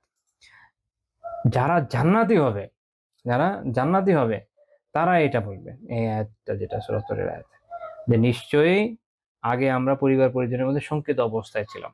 তাহলে জান্নাতীদের বৈশিষ্ট্য উল্টা, পরিবার পরিজনের মধ্যে থেকে গাফলতের মধ্যে পড়ে যায়। মানুষ যখন পরিবারের মধ্যে থাকে, এটা হচ্ছে তার সবচেয়ে গাফলতের সময়। স্ত্রীর সাথে সুন্দর সময় কাটাচ্ছে, বাবা মায়ের সাথে সুন্দর সময় কাটাচ্ছে, বাচ্চাদের সাথে সুন্দর সময় কাটাচ্ছে, কাটাতে হয়তো নামাজ কাজা হয়ে যাচ্ছে, নামাজ বিনিময় তারিখ। অনেকের কথা অনেক সময় শুনি যে আলহামদুলিল্লাহ আমল ভালোই, কিন্তু বাচ্চা কাচ্চা প্রেশারে থেকে অনেক সময় আমল ছুটে যাচ্ছে। এটা মনে রাখেন যে আল্লাহ তাআলার কাছে জবাব দেওয়া লাগবে। কোনটা আগে মোস্ট প্রেফারেবল, এটা নিজেকে ঠিক করে নিতে হবে। বিশেষ করে অনেক বোনদের যখন বাবু টাবু হয়, তার এটা সামলাতে গিয়ে অনেক সময় নামাজ এত বেশি অলসতা করে যে হয়তো কাজা হয়ে যায়। কাজা করা যাবে না, কাজা করার কোনো সুযোগ নেই, কাজা করা যাবে না, বরং ওয়াক্তের শুরুতেই পড়ে ফেলেন সবচেয়ে উত্তম। বাই চান্স যদি না হয়, ওয়াক্তের মধ্যে পড়ার সর্বোত্তম চেষ্টা করতে, কাজা করা যাবে না। এটা মুমিনের বৈশিষ্ট্য, যে জান্নাতি হবে তার বৈশিষ্ট্য। যে ফি আহলিনা মুশফিকিন, তাদের অবস্থা হচ্ছে এরকম, বলছে যে আমরা আমাদের পরিবারের মধ্যে কি শঙ্কিত অবস্থায় ছিলাম। এবং এর আগের আয়াতে আল্লাহ তাআলা বলছেন যে তাদের পরিচয় করে দিয়েছেন, বলছেন যারা জান্নাতি তাদের অবস্থা কি হবে। ইয়াতুফু আলাইহিম গিলমানুল লাহুম কাআন্নাহুম লুলুউম মাকনুন, তাদের সেবায় চারপাশে ঘোরাঘুরি করবে কিশোররা, যেন তারা সুরক্ষিত মুক্তা। ওয়া আকবালা বা'দুহুম আলা বা'দি ইয়াতাসাআলুন, তারা একে অপরের মুখে বলবে যে কেন তারা এই জান্নাতে আসছে, তারা নিজেরা তখন আলোচনা করবে। মানুষ সাফল্য পেয়ে গেলে একটা আলোচনা করে না যে আমার সাফল্যের গল্প, কেন সাফল্য হলো, কেন সাফল্য পেলাম, কিভাবে সফল হয়ে গেলাম। তো জান্নাতে যাওয়া হচ্ছে মুমিনদের আলটিমেট সাফল্য, ওখানে গেলে বোঝা যাবে। আমরা যে আমাদের দেশে পরীক্ষার একটা ক্রেজ আছে না, যে অমুক ইউনিভার্সিটি, তমুক কলেজে, এই স্কুল, সেই এগুলাতে ভর্তি পরীক্ষা দেওয়া লাগে, পাগল ধরনের ক্রেজ। তখন আবার চান্স পেয়ে গেলে মনে হচ্ছে আমি সফল, বিশাল বড় বড় বিলবোর্ড লাগায়, অমুক অমুক কোচিং, আমাদের এখানে কোচিং করে সফল হয়েছে তমুক, একজনকে নিয়ে 10 জন লাগায়। আল্লাহ আস্তাগফিরুল্লাহ। যাই হোক, সফলতার গল্প শোনায়, দুনিয়ার এই সকল সফলতার কোনো ভ্যালু নেই, কোনো ভ্যালু। এই যে সফল ইউনিভার্সিটি, সফল স্টুডেন্টস, আপনি খোঁজ নিয়ে দেখেন একটা বিশাল অংশের কোনো জবে এখন পর্যন্ত হয়নি, পাশ করছে 10 বছরে। বাস্তবতা। এই খুব ভালো কলেজ যেগুলো আছে, এগুলো অনেকগুলো আপনি খোঁজ নিয়ে দেখেন, অনেক স্টুডেন্ট আছে প্রথম বছর পাশই করতে পারে না। এটা সত্য। মাঝখানে আওয়ামী লীগের সময় যে আপনার যে পাশের মহামারী ছিল, ওই সময়টা একটু ডিফারেন্ট। ইউজুয়ালি খুব ভালো কলেজ থেকে প্রচুর স্টুডেন্ট ফেল করে, অনেকের জীবন শেষ হয়ে যায়। আমি নিজে চিনি এরকম আছে, কোনো ডিগ্রি নেই, নাই কিছুই নেই, খুব ভালো ইউনিভার্সিটি থেকে একদম বের হয়ে আসছে। আছেন তো ইউনিভার্সিটি পাশ ইউনিভার্সিটিতে ঢুকে যাওয়া, চান্স পেয়ে যাওয়া, এটাই আপনার আলটিমেট সফলতা না। যদি দুনিয়াবি ভাবেও কেউ চিন্তা করে, ওরা অনেক দূর জার্নি বাকি আছে, ঢুকেন, বের হন, ভালো কিছু স্কিল গ্যাদার করেন। খালি মেডেল নিয়ে তো বসে থাকলে হবে না। আপনারা জানেন যে দিল্লি ইউনিভার্সিটি খুব বিখ্যাত একটা ইউনিভার্সিটি। কয়েকদিন আগে টুইটারে আমি একটা দেখলাম, একটা নিউজ দেখলাম যে দিল্লি ইউনিভার্সিটির একজন স্টুডেন্ট, ওখানকার টপার ছিল, 50টা আপনার সার্টিফিকেশন, গোল্ড মেডালিস্ট। সে কোথাও ইন্টার্নের জন্য ডাক পাচ্ছে না, কেন? কোনো স্কিল গ্যাদার করে নাই, খালি মুখস্থ করেছে। ওটা দিয়ে আসলে বাস্তব দুনিয়াতে সবসময় কাজে আসে না। সার্টিফিকেট খুবই জরুরি, বাট এটার সাথে আপনার স্কিল গ্যাদার করতে হবে, আরো অনেক কিছু লাগে আর কি, অনেক কিছু সাথে লাগে। এই জন্য আমি এটা জাস্ট, যেহেতু আমার এখানে অনেক সিনিয়র মানুষ আলহামদুলিল্লাহ বসেন, এই জন্য বলছি যে নিজেদের সন্তানের ব্যাপারে সতর্ক থাকেন। বিষয়টা এরকম না যে খালি ইউনিভার্সিটিতে চান্স পেলে হয়ে গেল, বাকি জীবনটাও যদি দুনিয়াবি হেসিয়তে তার এগিয়ে যেতে হয়, আমি তো বলবো যে অবভিয়াসলি আল্লাহ তাআলার সাথে পরিচিত করে দিতে হবে, দিনের সাথে পরিচিত করে দিতে হবে। এটা হলো আলটিমেট সফলতা। দুনিয়া জীবনে বিলিয়নিয়ার হয়ে যাওয়া এটা আলটিমেট সফলতা নয়। আর দ্বিতীয় বিষয় হচ্ছে যে দুনিয়ার ক্ষেত্রে আপনাদের এই বিষয় মনে রাখা উচিত, এগুলো একটা দুইটা ডেস্টিনেশন দেখে খুশিতে লাভ দেওয়া উচিত না, বরং আলহামদুলিল্লাহ একটা স্টেপ পার করে একটা ভালো জায়গায় গেছে, ভালো জায়গায় যাওয়া লাগে, এটা আমি অ্যাডমিট করি। কারণ একটা ভালো পরিবেশ মানুষকে পড়াশোনায় ভালো কাজে উৎসাহিত করে। এটা আমি আমার নিজের জীবন থেকেও দেখেছি যে আপনার আশেপাশে যদি একগাটি লুজার থাকে, আপনি আসলে মানসিক যোগ্যতা হারাই ফেলবেন। আপনার আশেপাশে বড় যদি উদ্যমী লোকজন থাকে, আপনিও খুব উদ্যমী হবেন। এই জন্য ওয়ার্ক এনভায়রনমেন্ট খুব জরুরি, আপনার ইনস্টিটিউশন জরুরি, এটা আমি অ্যাডমিট করি, এটা আমি ডিসএগ্রি করছি না। বাট ওই পর্যন্ত গিয়ে যে হাল ছেড়ে দেওয়া, অনেক সময় বাবা মা হাল ছেড়ে দেন, সবাই সন্তানের হাতে একদম সব ছেড়ে দেন, যে তুমি তোমার মতো চলো, এরপরে যতটুকু রান্না আনছে এরপরে আমার কিছু যায় আসে না, এরকম করা যাবে না। এখানে গিয়েই পোলাপাইন আপনারা দেখবেন যে খেয়ে হারায় ফেলে। তো তাদেরকে যতটুকু সম্ভব তাদের সাথ দেওয়া উচিত, যতদিন না তারা আসলে দুনিয়ার ক্ষেত্রে প্রতিষ্ঠিত হয়ে যাচ্ছে। যেহেতু আমাদের দেশের এই সিস্টেম তো আর না যে 15-16 বছর বয়স হলে জবে উঠাই দিতে হয়, আমাদের এখানে সিস্টেম কিন্তু কি হয়। আচ্ছা, যাই হোক, তো পরিবার পরিজনের মধ্যে একটু অফ টপিক একটু আলোচনা করলাম। আচ্ছা, মাস্টারদের একটু আলোচনা করা লাগে। তো যেটা আমি বলছিলাম, তো এই বান্দাদের ক্ষেত্রে যারা জান্নাতি, তাদের ক্ষেত্রে আল্লাহ তাআলা প্রশংসা করছে কি বিষয়, যে তারা তার পরিবারের মধ্যে কিন্তু এরকম শঙ্কিত ছিল। অর্থাৎ পরিবারে যেখানে মানুষ সবচেয়ে গাফলতের মধ্যে থাকে, সন্তান নিয়ে এখান থেকে তারা মুক্ত ছিল, তারা এটা করতো না।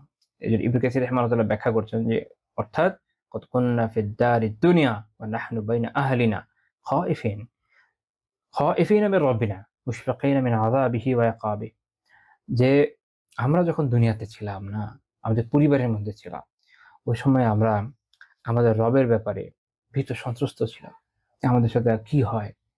আমরা আল্লাহ তাআলার আযাব, আল্লাহ তাআলার সাজার ব্যাপারে শঙ্কিত ছিলাম। এই যে শঙ্কা, এটা আমাদেরকে সঠিক পথে রেখেছে, ফলে আলহামদুলিল্লাহ আমরা আজকে জান্নাত। মনে রাখেন, এটা মুমিনের গুণ না যে খুশিতে সবকিছু ভুলে যাবে, সেটা তার দায়িত্ব না। মুমিনের গুণ এইটা, যেটা মাত্র আলোচনা করলাম সূরা তুরের আয়াত। মুমিনের বৈশিষ্ট্য হচ্ছে এই যে সে শঙ্কিত থাকবে। পরিবারের মধ্যে আছে আলহামদুলিল্লাহ, আজান হয়ে গেছে, কোনো ওজন নাই, শারীরিক দুর্বলতা নাই, মসজিদ চলে যাবে। বোনেরা তাদের মধ্যে সালাতে দাঁড়ায় যাবে। অনেক সময় আমাদের বোনদের এরকম হয় যে ওরা আড্ডা শুরু করলে অনেকে খেয়াল থাকে না। এটা এটা একটা খুবই বাজে বৈশিষ্ট্য, এখান থেকে বের হয়ে আসা উচিত ওনাদের সবারই। আর ভাইদের হয় আরেকটা, সেটা হচ্ছে যে আর এদেরও অনেকে দেখা যায় যে আড্ডায় সমস্যা, বাট আড্ডায় এই ক্ষেত্রে আমি একটু কম দেখছি। এখানে যেটা হয় যে আপনি হয়তো টাকার পিছনে ছুটছেন, হালাল রুজি করেন, কোনো সমস্যা নেই, বিলিয়নিয়ার হয়ে যান, নো প্রবলেম। আপনি যদি জাকাত আদায় করেন, ফরজ ওয়াজিব যে হুকুকগুলো আদায় করার এগুলো করেন, দিনের জন্য আলহামদুলিল্লাহ পারফেক্টলি ব্যয় করেন, হারাম থেকে বেঁচে থাকেন, কোনো সমস্যা নেই। বাট এটার পিছনে ছুটতে গিয়ে যখনই আপনি সলাতে গাফলতি করা শুরু করবেন, তখন মনে করবেন এটা আপনার জন্য একটা রেড সিগন্যাল। এটা আপনার জন্য রেড সিগন্যাল। আপনি যতই মনে করেন যে আমার এই টাকা যখন আসবে, কারণ আমি অনেক টাকা কামাবো, এত টাকা কামাবো, ধরেন 2.5 কোটি টাকা তো আমি জাকাতে দিয়ে দিব, আলহামদুলিল্লাহ কত বড় কাজ। জান আমি আরো কিছু দেওয়ার জন্য ব্যয় করবো, 5 কোটি টাকা দিব, আফ্রিকায় দিব, ওই জায়গায় দিব, ফিলিস্তিনে বাড়াই দিব, আলহামদুলিল্লাহ খুব সুন্দর। কিন্তু এইটা আপনার সলাতের যে ক্ষতি, ওইটাকে তো পূরণ করতে পারবে না। একবার সালাত কাজা হয়ে যাওয়ার যে ত্রুটি, এটা যে ক্ষতি, ওইটা তো আর এই টাকা পূরণ করতে পারবে না। আপনি বহুত পরিমাণ স্বর্ণ ব্যয় করে ফেললেন। সলাতের যে গুরুত্ব, এটা আপনি যদি হাদিস দেখেন তাহলে বলবেন, তাহলে বুঝবেন। আমরা জানি হাদিসে কি আছে, মান তারাকা সালাতান মুতাআম্মিদা, কেউ যখন ইচ্ছাকৃত ভাবে এক ওয়াক্তের একটা সালাত ছেড়ে দেয়, ফাকাদ কাফারা, হাদিসে আছে যে কুফরি করলো। তো কত বড় আপনার ধুমকি। সালাতের তো আসলে কোনো কিছু প্রতিস্থাপক হয় না। কাজে আপনাকে ওই যে নিজের এই দুনিয়াবি সব কাজের মধ্যে ভীত থাকতে হবে আখেরাত নিয়ে। কিছু কিছু জায়গায় কখনো কম্প্রোমাইজ করা যাবে না। যেমন সালাহ ওয়াক্ত মতো আদায় করতে হবে, জামাতের সাথে পুরুষদের আদায় করতে ওয়াজিব। মহিলারা তাদের যেহেতু এটা ওয়াজিব নাই, তারা একা আলাদা আলাদা আদায় করবে, ওয়াক্তের শুরু থেকে সুন্দর করে আদায় করে ফেলবে। অর্থাৎ মোট কথা হচ্ছে এই জায়গাগুলোতে ছাড় দেওয়া যাবে না। আলহামদুলিল্লাহ জাকাত ওয়াজিব হয়ে গেছে, ফরজ দিয়ে দেন জাকাত। হজ ফরজ হয়ে গেছে, বসে থাকবেন না। ছেলের বিয়ে দেব, মেয়ের বিয়ে দেব, এই করবো সেই করবো, এগুলোর জন্য বসে থাকবেন না। ফরজ হয়ে গেছে, টাকা আছে আলহামদুলিল্লাহ, চলে যান। কারণ আল উজুব লিল ফর, যখন কোনো কিছু ওয়াজিব হয়, এটা দ্রুততার সাথে আদায় করাটা ওয়াজিব হয়। তো যখন ওয়াজিব হয়ে গেছে, অর্থাৎ ফরজ হয়ে গেছে, তাৎক্ষণিক আপনি কি করবেন?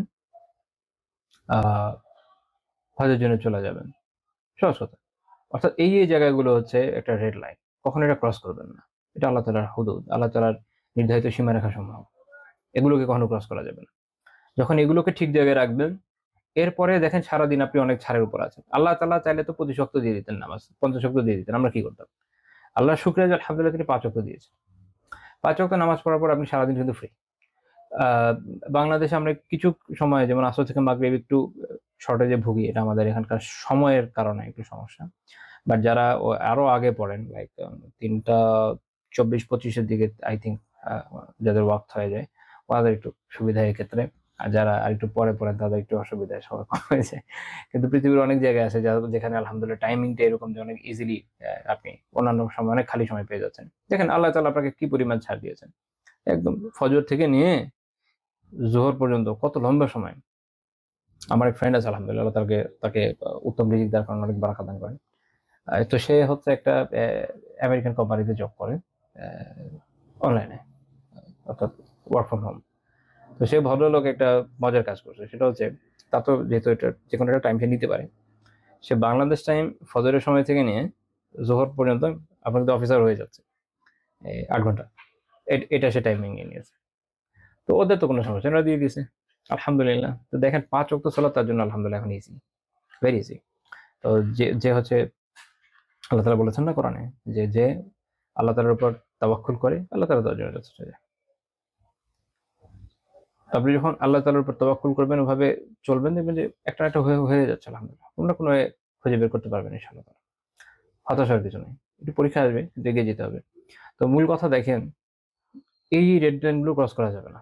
ফরজকে ঠিকমতো আদায় করেন, এরপর দেখেন আল্লাহ তাআলা অনেক সময় আপনাকে দিয়ে দিয়েছে। আপনি এই সময়টা বিভিন্ন দিনই কাজে লাগান, নেক কাজে লাগান, হালাল কাজে লাগান, হারামে না লাগান, উপার্জন করেন, কোনো সমস্যা নেই। আপনি যখন আলহামদুলিল্লাহ যাকাত আদায় করে ফেলছেন, ফিতর আদায় করে ফেলছেন, অন্যান্য জায়গায় উত্তমভাবে দিনের জন্য ব্যয় করছেন আল্লাহর রাস্তায়, এরপর আপনার যদি বিলিয়ন বিলিয়ন থেকে যায়, আপনি এটা হালাল কাজে ব্যয় করেন, অপচয় করলেন না, অর্থাৎ হারাম থেকে বাঁচতে হবে আপনার। অনেকে মনে করে যে, আমি তো হালাল কাজে তো ব্যয় করেছি আলহামদুলিল্লাহ, যেটা ফরজ এটা করেছি, কিন্তু এটা ভুলে যায় যে না, তার হারাম কাজেও সে ব্যয় করছে, সে তো অপচয় করছে। অপচয় তো শরীয়তে বৈধ করা হয়নি। সে বিভিন্ন জায়গায় অপচয় করে বেড়াচ্ছে, অহেতুক টাকা খরচ করছে, সেটা শরীয়ত বৈধ করেনি। তো এটার মাঝখানে থাকতে হবে, বাড়াবাড়ি ছাড়াছাড়ি মাঝখানে থাকতে হবে। অর্থাৎ এই সীমাগুলো যখন মেনটেন করবেন, এর ভিতরে আপনি উত্তমভাবে চলতে পারবেন ইনশাআল্লাহ। তো এই জন্য দুনিয়ার জীবনে আমাদেরকে এই এই এই মেথডোলজি সবসময় ফলো করতে হবে, তাহলে আমরা এই কবিরা গুনাহটাকে ইনশাআল্লাহ তাআলা বাঁচাতে সক্ষম হব। আচ্ছা, ৩ নাম্বার তিনি যে আয়াতটা উল্লেখ করেছেন সেটা হচ্ছে, তাহলে উনি ২ টা বিপরীত দিক দেখালেন। একটা হচ্ছে যে এই যে আপনার আল ফারহান মাযমুম, যে নিন্দনীয় আনন্দের কারণে মানুষ জাহান্নামী হবে, সেটা দেখালেন। তারপর দেখালেন যে এর বিপরীতে মুমিনরা কেমন হয়। ৩ নম্বরে উনি দেখাচ্ছেন আরেকটা আয়াত, সেটা হচ্ছে যে যখন মানুষ আসলে এরকম উল্লাসের মধ্যে চলে যায়, আল্লাহ তাআলা আসলে তখন পাকড়াও করেন, এবং যখন এইভাবে উল্লাসে যখন যায়, তারপরে মানুষকে যে আল্লাহ তাআলা অনেক সময় ছাড় দেন, এটা আসলে দেন ধ্বংসের জন্য। সূরা আনআমের ৪৪ নম্বর আয়াত, আল্লাহ তাআলা কি বলেছেন, ফালাম্মা নাসু মা যুক্কিরু বিহি, যখন তাদের যে উপদেশ দেওয়া হয়েছিল সেটা যখন তারা ভুলে গেল। অর্থাৎ ইমাম ইবনে কাসির রাহিমাহুল্লাহ বলছেন, অর্থাৎ ওয়া আরাদু আনহু ওয়া তানাসাউ ওয়া জাআলুহু ওয়ারা'a যুহুরিহিম, অর্থাৎ তাদের কাছে যে উপদেশ আসছিল, যে হেদায়েতের বাণী আসছিল, এটা তারা উপেক্ষা করলো, তারা এটা আত্মবিস্মৃত হলো, এটা এটা এটা অ্যাভয়েড করলো, এটা তাদের পেছনে নিক্ষেপ করলো, এটা গ্রহণ করলো না সহজ কথা। তখন আল্লাহ তাআলা কি করেন? আল্লাহ কি তাৎক্ষণিক পাকড়াও করেন? না, তাৎক্ষণিক পাকড়াও করেন না। আপনি কুফারদের দেখেন, যারা নিজেদের মুসলিম দাবি করছে, এই ধরনের, যাদের মাশাআল্লাহ অনেক টাকা পয়সা, কিন্তু একদম দিনের ইস্যু আসলে কুক্ষিগত করে বসে থাকে, মুমিনদের সাহায্য করতে রাজি হয় না, মুজাহিদিনদের সাহায্য করতে রাজি হয় না, তাদের অবস্থা দেখেন, তাহলেই বুঝতে পারবেন। এর জবাব হচ্ছে আয়াতের পরের অংশে, আল্লাহ তাআলা বলছেন, ফাতাহনা আলাইহিম আবওয়াবা কুল্লি শাই। আল্লাহ তাআলা কিন্তু তাদের জন্য সংকুচিত করেন না। আল্লাহ তাআলা বলছেন যে আমি তাদের জন্য সবকিছু খুলে দেই, সবকিছু, সবকিছু খুলে দেন। সবকিছু মানে, অর্থাৎ রিজক, মাল, সন্তান, সবকিছু, যত দিক থেকে তার কল্যাণ দরকার, সব ভরে ভরে আল্লাহ তাআলা দেন।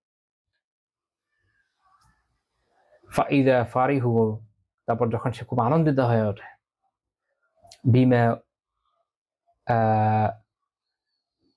বিমা উতু, ফাইদা ফারিহু বিমা উতু আখাযনাহুম বাগাতাহ।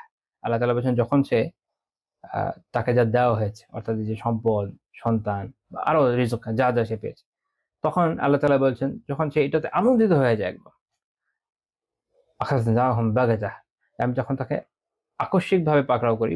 বাগতাতান, এটা একটা হচ্ছে আকস্মিক, আর হচ্ছে গাফলা, অর্থাৎ গাফলাতের সময়, উদাসীনতার সময় তাকে পাকড়াও করে, অর্থাৎ সে গাফেল থাকে, তখন তাকে পাকড়াও করে। এখন এই পাকড়াও দুনিয়া হইতে পারে, কখনো দুনিয়া হয়, ম্যাক্সিমাম কেস আখিরাতে হয়। কারণ যখন অনেক সম্পদ আছে, সব আছে, ওয়াও, হ্যাপি লাইফ, তারপর এক সময় ডাক চলে আসে, এবং তারপর পরকালে যা পার তাতে সে পায় ডান্ডা, মুগুর। ফাইদা হুম মুবলিসুন, তখন সে কি হয়ে যায়? আল্লাহ বলছেন যে তখন সে হতাশ হয়ে যায়। মুবলিসের ব্যাখ্যা ইবনে আব্বাস রাদিয়াল্লাহু আনহু বলছেন, এর মানে হচ্ছে আইস, আইস, অর্থাৎ যে হচ্ছে নিরাশ, নিরাশ হয়ে যায়, নিরাশ ছাড়া কিছু নাই। কি করবে তখন? সবকিছু থেকে নিরাশ হয়ে যায়। এই যে ইবনে কাসির রাহিমাহুল্লাহ বলছেন যে, অর্থাৎ তখন ইসুনা মিন কুল্লি খাইর, সকল কল্যাণ থেকে নিরাশ হয়ে যায়, সকল কল্যাণ, কিছু পাওয়ার থাকে না।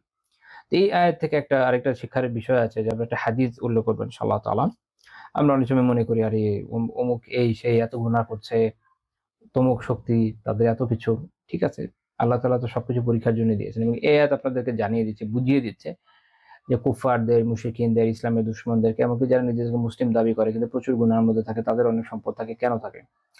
এটাই আয়াত আমাদেরকে জানিয়ে দিচ্ছে। রাসূলুল্লাহ সাল্লাল্লাহু আলাইহি ওয়াসাল্লাম নিজে বলেছেন, ইযা রাআইতাল্লাহ ইউতিল আবদা মিনাদ দুনিয়া আলা মাআসিহি মা ইউহিব্বু, যখন তুমি দেখবা যে কোনো বান্দা আল্লাহ তাআলার অবাধ্যতা করার পরও আল্লাহ তাআলা তাকে এমন জিনিস দিচ্ছেন যা সে পছন্দ করে, অর্থাৎ তার দুনিয়ার যা যা পছন্দ, এগুলো সে পাচ্ছে অবাধ্যতার পরও।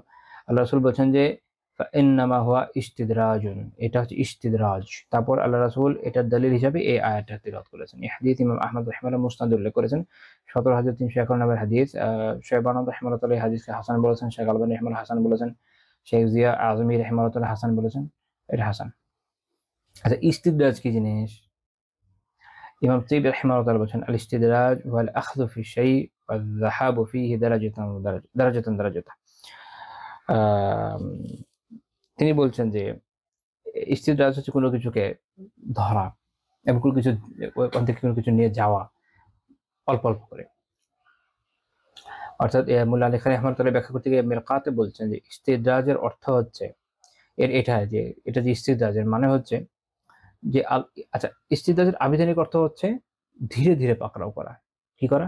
ধীরে ধীরে পাকড়াও করা। তো আলী কারি রহমাতুল্লাহ আবিধানিক অর্থ ব্যাখ্যা করতে গিয়ে বলছেন যে অর্থাৎ ইস্তিদরাজুহুম কালিলান কালিলা ইলা মা ইউহলিকুহুম, অর্থাৎ অল্প অল্প করে তাদেরকে ধরা এমন অবস্থার দিকে নিয়ে যেখানে যা তাদেরকে ধ্বংস করে, অর্থাৎ ধ্বংসের দিকে অল্প অল্প করে নিয়ে যাচ্ছে। ওয়ায়ুদাইফু উকবাহুম মিন হাইসু লা ইয়ালামুনা মা ইউরাদু বিহিম, এবং তাদের যে ধ্বংসটা এটাকে অনেক বাড়ায় দেওয়া এমন ভাবে যে তারা বুঝতে পারছে না যে কি হতে যাচ্ছে সামনে।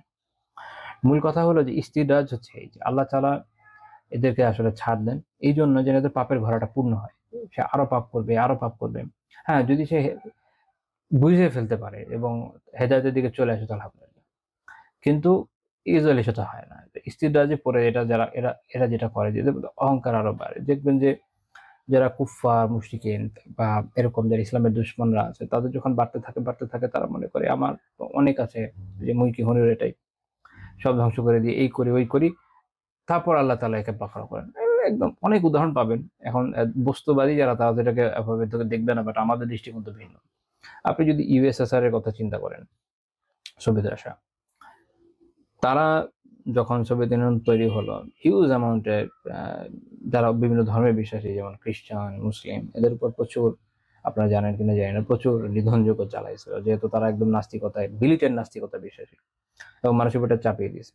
কম্বোডিয়াতে যখন খেমার রুজরা ক্ষমতায় আসে তারা তো এমন ভয়ানক গণহত্যা চালিয়েছে যেটা ইতিহাসে বিরল। ছাড় দিয়েছেন আল্লাহ, একটা পর্যায়ে পর্যন্ত ছাড় দিয়েছে। তারপরে দেখেন আল্লাহ তাআলা যখন ধরেছেন একদম বিনাশ হয়ে গেছে। তো এরকম আল্লাহ তাআলা ছাড় দেন, গ্র্যাজুয়ালি বিনাশ হয়। কখনো ব্যক্তির ক্ষেত্রেও আপনারা দেখবেন হয়তো অনেক ধনী ছিল এরকম ধ্বংস হয়ে যায়, আবার একটা রাজ্য একটা সাম্রাজ্য হয় ধ্বংস হয়ে যায়, গ্র্যাজুয়ালি এক সময় এটা একদম কলাপস করে। এটা আল্লাহ তাআলার নিজাম। এখন আমার আপনার মনে হতে পারে বিশাল সময়, কিন্তু দেখেন আল্লাহ তাআলার সামনে তো এই দুনিয়া, এবং দুনিয়ার বয়সের হিসাবে 100 বছর কি খুব বড় বিষয়? আসলে তো খুব বড় বিষয় না। যেমন কিছুদিন আগে এটা নিয়ে একটা লেখা দিয়েছিলাম এক জায়গায়, যে আমরা অনেক সময় হতাশ হয়ে যাই যে ফিলিস্তিনের যে সিচুয়েশন, আপনারা একটু ইতিহাস পড়লে দেখবেন যে ক্রুসেডাররা যখন বাইতুল মাকদিস জয় করে মুসলিমদেরকে এভাবে তারা হত্যা করেছে। কোনো বর্ণনা ফেলে লিখেছেন যে রক্তে ঘোড়ার খুর ডুবে গিয়েছিল, এইভাবে রক্তপাত হয়েছে। বহু বছর 91 বছর আই থিঙ্ক, যে তারা বাইতুল মাকদিসকে বন্ধ করে উপর ক্রুশ ঝুলিয়ে দিয়েছিল। বাইতুল মাকদিস আলহামদুলিল্লাহ খোলা আছে, সলাত ওখানে জারি আছে, ক্রুশটা ঝুলে নেই। আমি খাটো করছি না, আমি শুধু বোঝানোর চেষ্টা করছি যে এরকম আমাদের উপর দিয়ে আরো গেছে। 91 বছর আমাদের কাছে অনেক বড় হতে পারে, কিন্তু আল্লাহর নিজামে 91 বছর খুব বড় বিষয় না তো। আল্লাহ তাআলা একসময় তাদের ছাড় দিতে একসময় তাদের ধরেছেন, এবং যখন ধরেছেন খুব শক্তভাবে ধরেছেন। তো আপনারা শুধু সালাউদ্দিন আইয়ুবী রাহিমাহুল্লাহ তাআলা যে বিজয় এটা শোনেন, কিন্তু রুকনুদ্দিন বাইবাস রাহিমাহুল্লাহ তাআলা যে ভয়ানক বিজয় এটা শোনেন নাই। আমি বলবো যে ওনার বিজয়ের অভিযানগুলো পড়েন, তাহলে বুঝতে পারবেন উনি কিভাবে তাকে কুচকাটা করছেন। সালাউদ্দিন রাহিমাহুল্লাহ তাআলা তুলনামূলক নমনীয়তার সাথে কাজ করেছেন, বাট রুকনুদ্দিন বাইবাস রাহিমাহুল্লাহ তাআলা অত্যন্ত কুশলী ব্যক্তিত্ব ছিলেন, অত্যন্ত আগ্রাসী ব্যক্তিত্ব ছিলেন, অত্যন্ত শক্তিশালী সমন্বয়ক ছিলেন। উনি টায়ার, একরে এবং অন্যান্য শহরগুলোকে যে দৃঢ়তার সাথে জয় করেছেন, যে ক্রুসেডারদের রীতিমতো কোমর ভেঙে দিয়েছেন। ফ্রান্সের সম্রাটকে যেভাবে উনি মানে তার বাহিনী সহ ধ্বংস করেছেন, এটা মানে একটা বিরল ঘটনা। পরবর্তীতে যেভাবে ধ্বংস হয়েছে এটা একটা ইতিহাস। তাতারদের দেখেন, তাতাররা যেভাবে মুসলিম বিশ্বে হত্যাযজ্ঞ চালিয়েছে বাগদাদে। আইন জালতে যুদ্ধের পরে তাদের কি অবস্থা আছে? রুকনুদ্দিন বাইবাস রাহিমাহুল্লাহ তাআলা 600 কিলোমিটার পর্যন্ত এদেরকে ধাওয়া করে মেরেছেন। এইভাবে ধ্বংস করা হয়েছে এবং এরা আর কখনো ঘুরে দাঁড়াতে পারেনি। অথচ এর আগে কত লম্বা সময় পুরো উম্মাহ, এটা নিয়ে একটা দুটা দেশ না। আমরা তো এখন একটা দেশ দুইটা দেশ নিয়ে অত কষ্ট করি, চিন্তা করি। আমরা কাশ্মীর নিয়ে কাঁদি, আমরা ফিলিস্তিন নিয়ে কাঁদি, আরাকান নিয়ে কাঁদি। যখন তাতাররা আসছে মধ্য এশিয়া থেকে নিয়ে বাগদাদ পর্যন্ত ধ্বংস করে আসছে, একটা দুইটা দেশ কিন্তু না, বিশাল অঞ্চল। আমি যেন মনে করিয়ে দিই উম্মাকে যে আমাদের উপর যে ধ্বংসযজ্ঞ আগে গিয়েছে ওইটার তুলনায় এখনকার ধ্বংসযজ্ঞগুলো অনেক ছোট। তৈমুল্লং যতগুলো জায়গা জয় করেছেন প্রত্যেকটা জায়গায় মানুষের খুলি দিয়ে পিরামিড বানিয়েছেন। তাতাররা করেছে এই কাজ। সেই হিসাবে অবভিয়াসলি আমাদের এখনকার সময়ের যে ধ্বংসযজ্ঞ আমাদের উপর দিয়ে যাচ্ছে সেটা কম বলবো না আমি, বাট আগের গুলো মনে করতে হবে। এই জন্য তাহলে আপনারা বুঝতে পারবে যে ইনশাআল্লাহ তাআলা ঘুরে আমরাও দাঁড়াবো। এটা এটা এটা হচ্ছে আল্লাহ তাআলার নিজাম। মানুষ আগায় পিছে আগায় পিছে আগায় পিছে, এটা একটা পরীক্ষা। তো হতাশ হবেন না। আমরা অনেক সময় হতাশ হয়ে যাই। হতাশের কিছু নেই, হতাশের কিছু নেই। আমি তো আশার আলো দেখি। আমার চিন্তা হচ্ছে এটা যে যখনই উম্মাহ ইমানি ভাবে আমলের দিক থেকে পিছিয়ে থাকে তখন এরকম ধরাগুলো খায়। তারপরে একটা সময় আল্লাহ তাআলা আবার একটা ইলমের জোয়ার দেন, মানুষের দ্বারা উদ্বুদ্ধ হয়, একটা আপরাইজিং হয়। তারপর দেখা যায় যে আলহামদুলিল্লাহ চেঞ্জ আসছে। যখন তাতারদের প্রথম হামলা দামেস্কে, এটার পরে দামেস্কের দীর্ঘ সময় একটা ব্যারেন ল্যান্ডের মতো অবস্থা হয়ে গেছিল। ওখানে ভালো আলিম পাওয়া যেত না। মামলুক সুলতানরা যখন দামেস্ক জয় করে ওখানে ব্যাক করলেন, তারা দেখলেন যে অবস্থা। তখন দারুল হাদিস অনেকগুলো প্রতিষ্ঠা করলেন। সম্ভবত মালিক কালাউন, আমার নাম ভুলে যেতে পারি। এটা যখন উনি করলেন এরপরে আলহামদুলিল্লাহ আবার ইলমের চর্চা এইভাবে হলো যে অল্প কিছু সময়ের মধ্যে এখানে ইমাম নওয়াবী রাহিমাহুল্লাহ, মিজ্জি, ইবনু তাইমিয়া, ইবনু কাসির, এরকম বড় বড় দামেস্কের বড় বড় ইমামদের আলহামদুলিল্লাহ একের পর এক আবির্ভাব হলো। এবং এইটা পরবর্তী সময়ে উম্মাহকে অনেক দূরে এগিয়ে নিয়ে গেছে। এর আগে সিচুয়েশন কিন্তু এমন ছিল না। আমি এটা বিলিভ করি যে আলহামদুলিল্লাহ এখন উম্মার ভিতরে এলমেরও একটা চাষ হচ্ছে, মানুষের মধ্যে আমলের একটা স্পৃহা তৈরি হচ্ছে। এমন একটা জামাত ইনশাআল্লাহ একসময় তৈরি হয়ে যাবে যারা ইসলামকে বিজয় করার পথে এগিয়ে যেতে সক্ষম হবে। আমি এটা বিলিভ করি ইনশাআল্লাহ। একসময় আমরা ইনশাআল্লাহ করে দাঁড়াবো, এটা মাথায় রাখেন, হতাশ হয়ে যাওয়ার কিছু নেই। তো আশা করি ইস্তিদরাজ যে কনসেপ্ট এটা আমরা বুঝতে সক্ষম হয়েছি। আজকে আমাদের আলোচনা এই পর্যন্ত থাকবে। সুবহানাকাল্লাহি ওয়া বিহামদিকা লা ইলাহা ইল্লা আনতা আস্তাগফিরুকা ওয়া আতুবু ইলাইক।